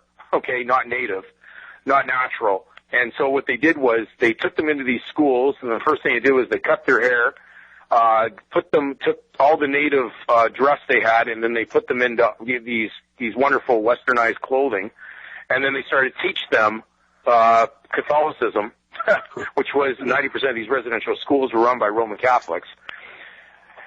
And so under that abuse, they would have the child walk up to a blackboard, and he had to choose Anglo surname. Went right up to the board and picked one. Said, go up there and pick one. That's how you're going to be known now. Now you're the property of the state. So they did this. So instead of having a native name, now they got an alternative name. An alternative name. Now that's not their real name. That's an alternative name. But it's not a native name.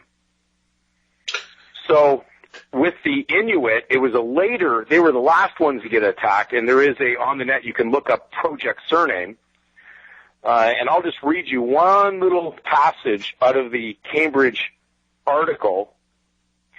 It dealt with the Inuits and how they were trying to deal with them. It says, the intention of the administrators, the ones who were trying to rope in the cattle, bring them all into one ring, it said, the intention of the administrators was that each Inuit would wear his or her disc, which was an identifying number they wore around their neck as a necklace so they would know who this native was.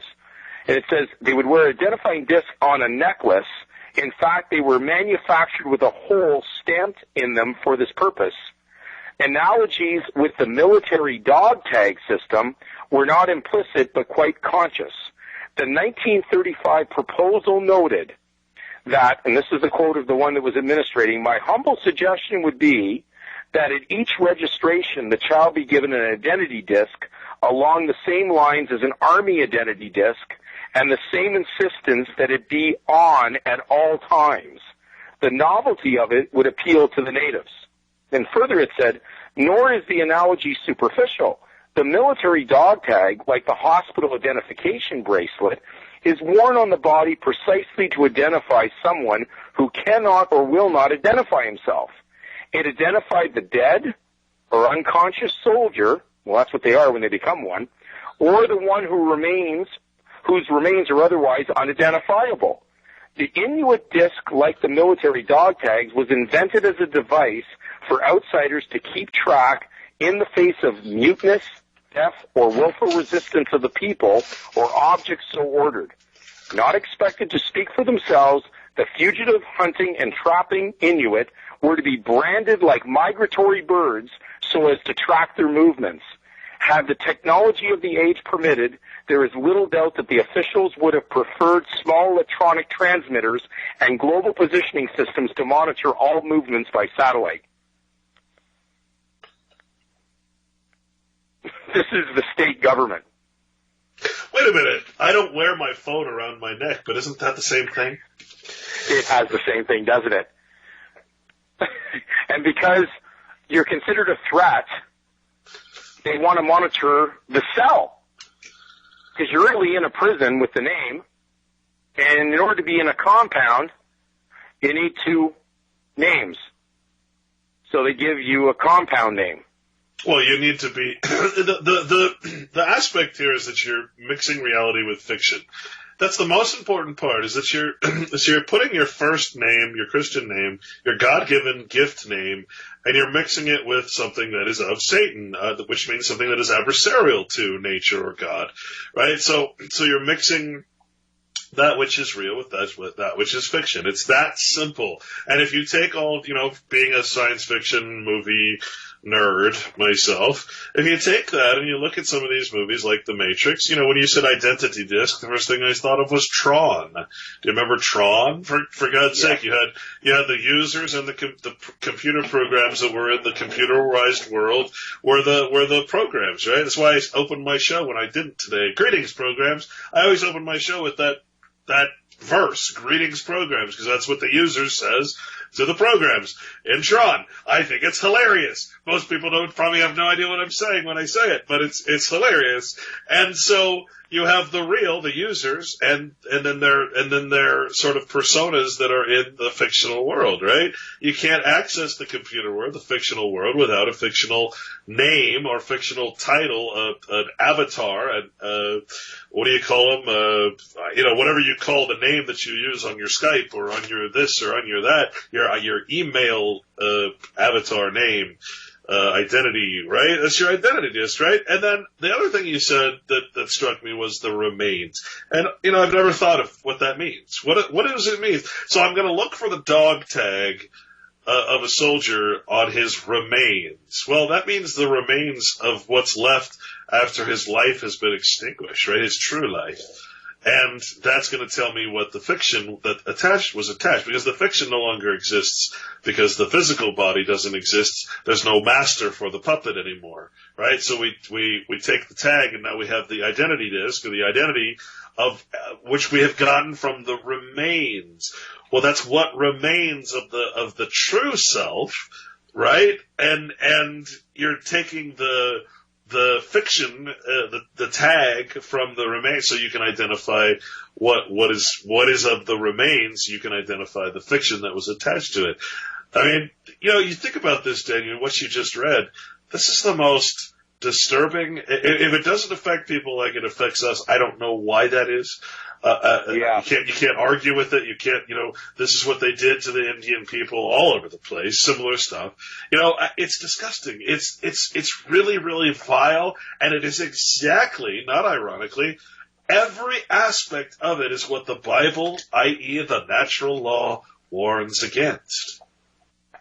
I had a very disturbing, I think, experience, if I want to call it, about as disturbing as I could have, watching a program, or there's a program, I'll just say it was an episode of a show, and I wish I could tell you when, and I can only tell you roughly when I watched it.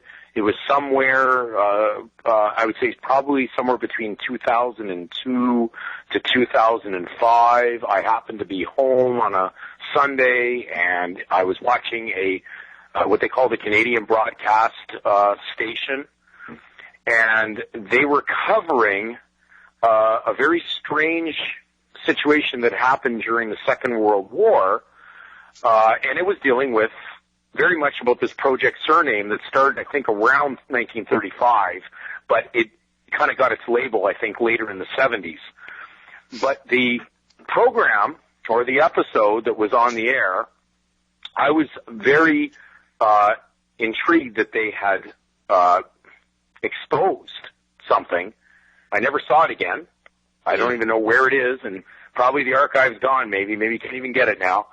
But it dealt with the fact that the Canadian government had gone in and moved a whole area of Inuit, or what we would think to be Eskimos, but we'll say Inuit people, off of their areas where they were living for who knows how long, living off the land, no government intervention at all.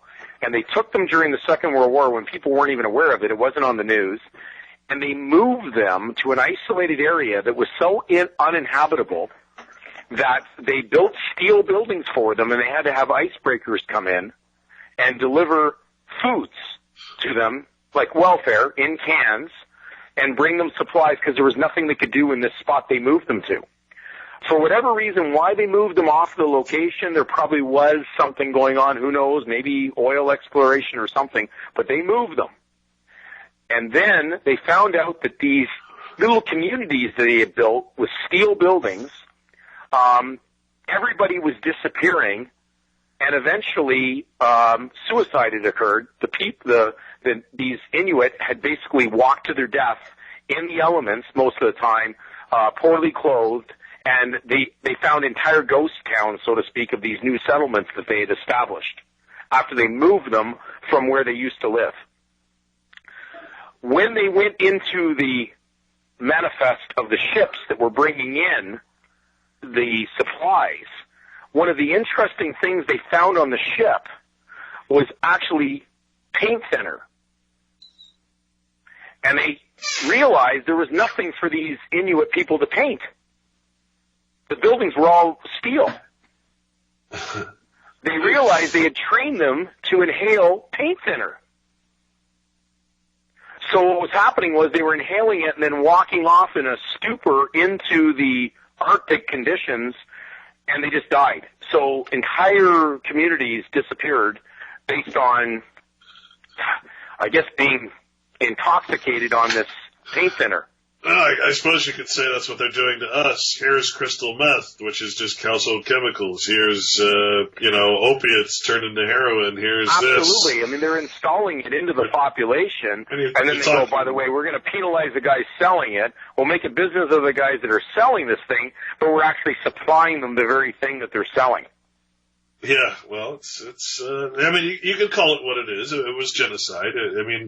Let's not fool ourselves into thinking that, what we call our property today, which we know now is not our property, it's the property of the state, was first the property of, or at least they believed it was the spiritual property of God, which they would claim, right? So, property, there's no such thing as property because, one of the things I've been so fascinated lately with is the concept of time, and that the Bible says be timeless, essentially, that you should not be born or have a death in that time domain, that you should be timeless, and that your bloodline is for all intents and purposes, your immortality. And that all fiction must have a time. The people, quote unquote, the people of England or the people of America or the people of they didn't exist until a certain point in time. There were no people. The people is a falsity. It's not a real word. It's not a real thing, right? To say it generally is okay, but to say the people of this or the people of that had to be created at some time by men. And there again, we're identifying ourselves as that. So the Inuit people or the Canadian people came and destroyed the Inuit people, and right, because of these time-based calendric things that don't exist, and yet we give them power, we give them respect against the law. Don't respect artificial persons, which is what a people is. Right? It's a corporation, a body corporate. And I find that to be a fascinating concept, that one of our big problems is that we're living in a time domain that is, again, a concept of man. We don't need man's calendars to know what time of year it is, or the planting season. We have the sun, we have the moon, we have all the information that has been passed along through generations, but instead we've been put into this artificial time structure, even a deviant time schedule, because they're still, their calendars they're in the year 5778 or whatever it is, which is based on the creation of the earth, as they say, 6,000 years old. We're in the time after Christ, which started 2,000 years ago, right? So we're in an alternative timeline from them, whoever they are. So it's just fascinating to contemplate the notion that without time, without this concept of registration that we keep hitting on, there's nothing. There is no history. There is no person. There is no people. There is no country. There is no nation without a epoch, a beginning in time. That's fascinating to me, because that means that none of this stuff actually truly can be said to be of God or of nature. And we have to learn to recognize that above all else. Well, you remember, time is a concept. So, the aristocracy, one of their slang, I guess, renderings of what they were, those that ran, the elite that ran things, they were called a timocracy. So they run everything on time. In other words, I'm going to give you time on everything, time and credit to pay for things. Okay. Time and credit. So in other words, hey, Clint, I'd love you to have time using something that doesn't belong to you, because I know I'm going to benefit from it, so I give you time. So it's time to use, for the use of debt. Yeah, a contract. A contract Exactly. doesn't exist without time. If I give you a speeding ticket and I don't put a time for you to pay it, are you going to pay it? And they know they're going to win, and that's why even though it says on every ticket, 15 days, but in reality it's 30 days, they just put 15 just to motivate you to move on the speeding ticket you got. What's a day? Who says what a day is? That's the thing. They have to define all these terms of time, right? So they try everybody. It's a try all, okay? Well, so they give you a free 30-day trial offer to try to outwit them while you're stuck on the sticky flypaper with the very thing that said you already agreed to be liable to pay the fine. Well, wait a minute now. When the Bible says a day, it means its definition in the old language is an age. Right. So wait a minute. How many is 15 ages? Can you? Right? Exactly. So it's just the whole thing is it doesn't have any foundation in reality. That's the beautiful thing about this, is that this is why we call it fictions of law. The very construct that everything is built on is this fiction we call the time domain, or the calendric, the Roman calendar, the romantic, the lie of God's creation, which is that anything but right now is what is real. Like history or the past, the present, the future can be anything but, it's just, I find that to be just so dang fascinating, So you follow it and you realize there's conception and then there's misconception, okay? So what happens is, if you don't know who you are and you are allowing a supposition or an accusation or a legal fiction by consent to be attached to you, and you're willing to be the surety of something foreign to truth by taking on a make-believe and an imagination of men, you're going to basically bear that debt. And so there's no remedy while I'm in the very thing energizing the very problem. Right. And so the problem is I want you to be so caught up in that contract, not a covenant. People mix up covenant with contract. The contract always needs the word agreed at the end. And when that happens, there's greed involved, which is gain. And gain was the Syriac word for mammon. So you can't have a contract. If it was really going to be fair, you don't need a contract. But someone's going to get the upper hand in the agreement. And you're going to have the contraction pains as the laborer in that contract. And so I was amazed when I looked up the word in Webster's, the word idolater, and what happened in the Webster's that I had access to, that I got with an encyclopedia set, it stated that the word idolater meant hired servant wages. And in a company store, right? I mean, because... Exactly. Right? The hireling is the prostitute. It's a legal prostitute.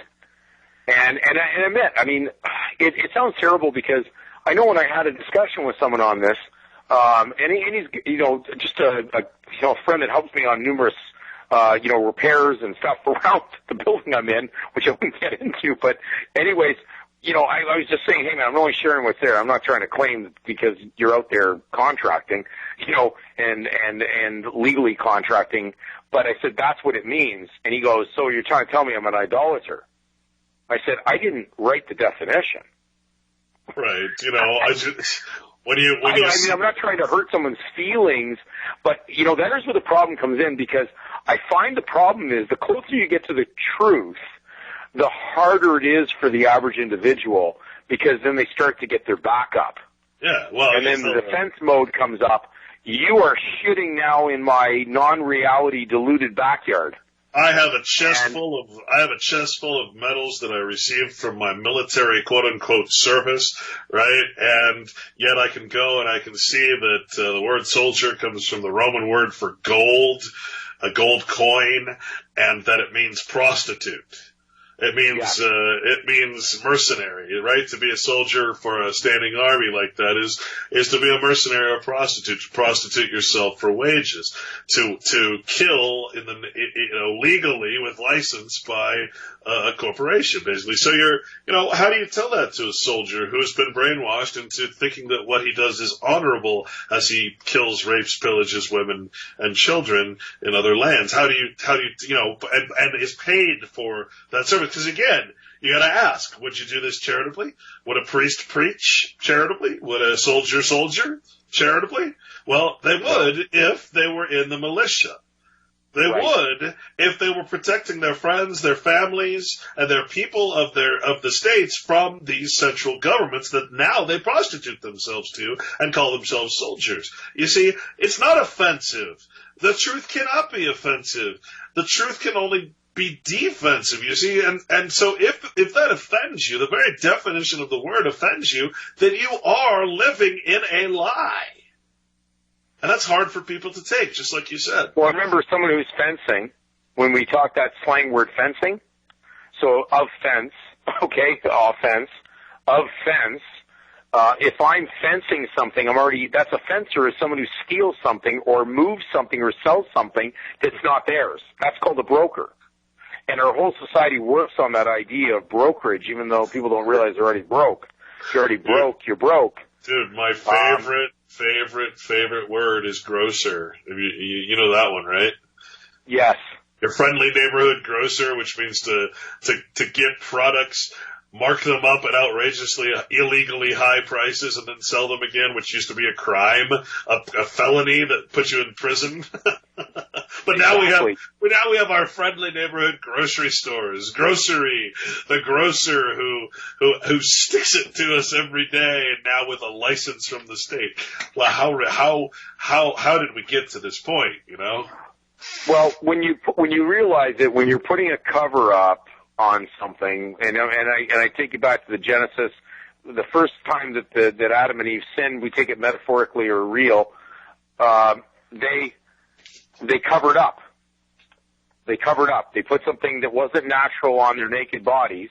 So when I tell you the naked truth, or I say your naked name is your real name, your given name, that's a fact, that's a given. And then the state wants you induced into putting the cover-up name on there.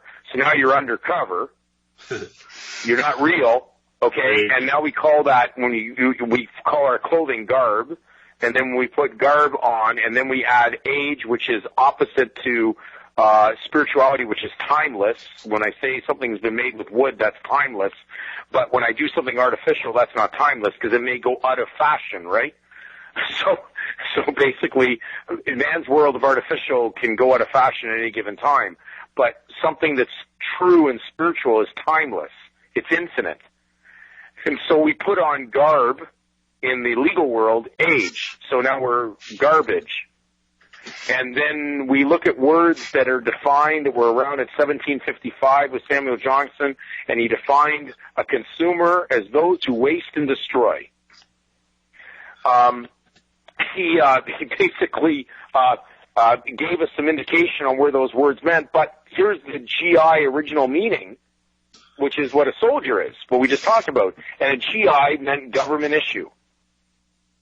And it originally, in the Army talk, it meant a standard issue garbage can. An enlisted man, especially in the Army. And then it said the term, sometimes after World War I, became standard in World War II to express the civilian soldier's new sense of himself as a piece of disposable government property. Of regular Army non-coms, the ex-civilian was fond of saying he wasn't born, he was issued.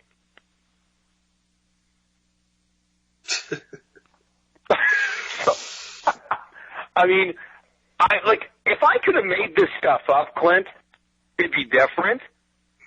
I can't even get this out of my head now. Like I said you can't apply logic to it. People listen to you think you're crazy for, you actually believe that's what that word means? So he said, I'd love to tell you it means something else, but I can't be your brother to tell you the truth if I'm telling you a lie, because I'm not your brother anymore. I am not your enemy because I tell you the truth. Yeah, he said, Samuel Johnson, 1755, he also said, and you try to tell a pensioner this, they're going to look at you like you're crazy, right? Pension being basically welfare for the middle class. Pension is an allowance made to anyone without an equivalent. In England, it is generally understood to mean pay given to a state hireling for treason to his country. Absolutely, because the pension idea only led to a treasonous relationship that someone had entered into. Right. So my dad, my mom is living on my dad's pension. My dad worked for the state and was a prostitute in the military. He actually, when we had his funeral, I actually looked at his medals. And I looked up his medals. He was working for the president and the CIA based on his medals. Right back in Vietnam, back in Korea, he literally was in an elite. He was one of the people hired by the CIA from the military to do all that shit we did overseas. The opium trade and all that shit. He didn't have any kind of honorable career. He was never in any kind of declared war. He literally worked for the CIA and was honored as a soldier of the executive. Right? No. There's nothing to be proud of in his military service. I don't say that with a light heart at all. Right? I mean, that's very heavy on me to know what I know and to understand that that's where he comes from. And he's on 100% disability, right? All his medical was covered because of Agent Orange. Monsanto's Agent Orange, which he was exposed to, and it caused all kinds of health problems. That's his military career right there. He got fat, he got diabetes, he got all these different diseases because of Agent Orange exposure and just all around bad bad health, and he was working for essentially illegally as a hireling, just like Oliver North and all those other soldiers, right? I mean, that's the true history. They even just made a movie out of this with Tom Cruise, right? So as if it's now common knowledge or something, as if they don't care anymore because the statute of limitations is over or something. I don't know. There's a new movie out about, how all the soldiers and everybody's running drugs for the CIA, and nobody's talking about it. It's just entertainment now. It's just history. And it really pisses me off because that's what my dad was. He was a pension. Now, my mom is getting that pension. An allowance made to anyone without an equivalent pay given to a state hireling. My dad worked for the state in the unemployment office, a state hireling for treason to his country. Do you know how that makes me feel to know the truth? To know the truth. It's terrible. It is terrible. And it's terrible, but it's enlightening. We both experienced something very similar, like when my dad passed. It was funny when he got out of the war, out of the Navy, and he told me when he actually went down a spiritual direction, and he was an unpaid, I'm going to call it an unpaid pastor, an unpaid preacher, which is good because I never saw him get a collection plate money. He never got any. The Protestant organization he belonged to, they didn't give anybody any payments, right. So they just took it all. So those are the guys who are really good at robbing. But anyway, what happened when he basically died physically, the horrible thing about it was that my dad had always spoken to me, and he said that when he saw guys handing out the little poppies in Canada for Remembrance Day, that he was ashamed. Yeah. He was ashamed of what he did. He was on a destroyer. And he said he knew that means they destroyed people. They shot missiles and blew people right out of the water. Destroy infrastructure. And he said he was ashamed of it. And he said, I was just as party to whatever happened on there, whether I pushed that button to blow someone out of the water. So he would go over to the guys who were sitting there with their medals on, and he'd go right over them and say, hey, man, we were wrong what we did. We should have said no. We were going to be part of this. Yeah. We went the wrong way. And he says, and I'm ashamed of it. So I said, I'm just going to tell you, because they would solicit him. He says, look, I did that time. I went in there for that 5-year jaunt and did the diabolical deed and participated in it. And it was legal. It was wrong. It was legal. Yeah, it was legal. He had the legal right to kill. Right. It was okay because it was legal. Hey, Daniel, we've just got, I know exactly how you feel, man. We've just got a few minutes here, probably less than that. So let's do this one more time. Truth versus fiction of law. Is there any remedy? Saturday, January 13th. That's this coming, and they can Friday. email me. They can email me at child144. It's child, CHILD, numbers 144@gmail.com if they're interested and they want us to send them the entire link in case we've missed something somehow and letting them know. And of course, you can fill them in also. They can actually contact you. Either way, we can pass it on. They'll get the full document of what's going to go on in the update. And anybody that wants to go, you just send me an email before the 13th, and I'll send you what I've got. 65 Martin Ross Avenue, Unit 1. Side door at North York, Toronto, Ontario. Daniel will be there along with some other speakers. Doors open at noon for a meet and greet and should last till about 6 p.m. And then who knows what you big bunch of drunks will do after that, right? Because, gosh. I know one thing that will come out of it is that I think that what's going to happen is this will be a regular sharing. And people will definitely have access to knowledge, research that they wouldn't have known, and we're more than happy to provide it. Let's find a point. Very nice. Well, that's the music. That means we're done. You're on Machine Live now. The world is like a ride. You think it's real, it's just a ride. We can change it anytime we want. It's only a choice between fear and love. The world is like a ride.